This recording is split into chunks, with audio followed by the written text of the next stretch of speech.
Karoline Leavitt discovers her high school janitor, still working at 80. Her next move stuns everyone. Karoline Leavitt was no stranger to the limelight. As the youngest White House press secretary in U.S. history, she had mastered the art of commanding a room, deflecting tough questions, and shaping narratives for an administration constantly under the microscope.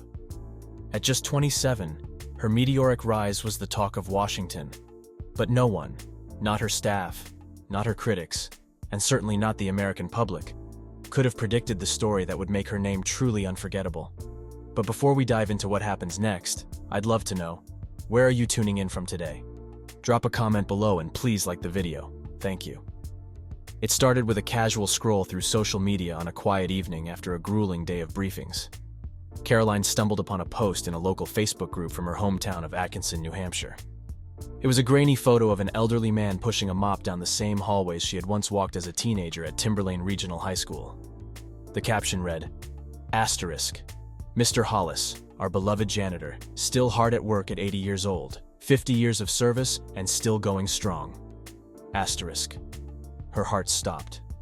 Mr. Hollis, the man who had smiled at her every morning as he polished the floors, who had helped her carry heavy project materials when she was juggling too much, who had once fixed her locker when it jammed during finals week.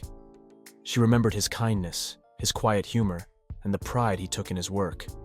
And now, decades later, he was still there, doing the same job. Karoline felt a pang of guilt.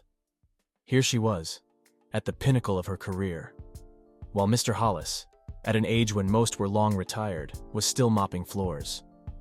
She couldn't shake the thought as she prepared for bed. The next morning, between meetings and press calls, the image lingered in her mind. By the end of the day, Karoline made a decision that would change not only her life, but also the life of a man who had quietly touched so many. She called her chief of staff. "I need a day off," she said firmly. The next morning, Karoline boarded a flight to New Hampshire without alerting the media. She arrived at Timberlane Regional High School unannounced, walking through the familiar halls that now seemed both smaller and heavier with memories. She found Mr. Hollis in the cafeteria, stacking chairs after the lunch rush. His back was slightly hunched, but his movements were steady and purposeful. "Mr. Hollis?" Karoline's voice wavered slightly as she approached him. He turned, his face breaking into a surprised smile. "Karoline? Well, I'll be. Look at you, White House press secretary. I always knew you'd go far." They talked for hours in the empty cafeteria, catching up on the years that had passed. Mr. Hollis spoke of his family, his modest life, and his unwavering dedication to the school. When Karoline gently asked why he hadn't retired, his answer was simple. "Work keeps me going. And the kids, they keep me young." But as Karoline looked around the dimly lit cafeteria, she couldn't shake the feeling that Mr. Hollis deserved more than this.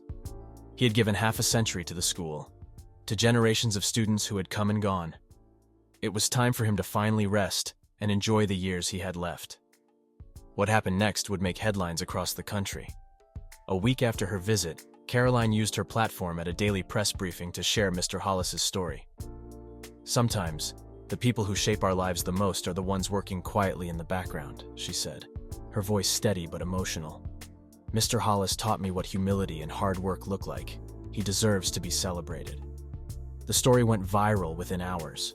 News outlets picked it up, and social media erupted with tributes from Timberlane alumni, many of whom shared fond memories of Mr. Hollis. But Karoline didn't stop there. Behind the scenes, she had been working tirelessly to organize a fundraiser, calling on everyone from Timberlane graduates to Washington elites to contribute.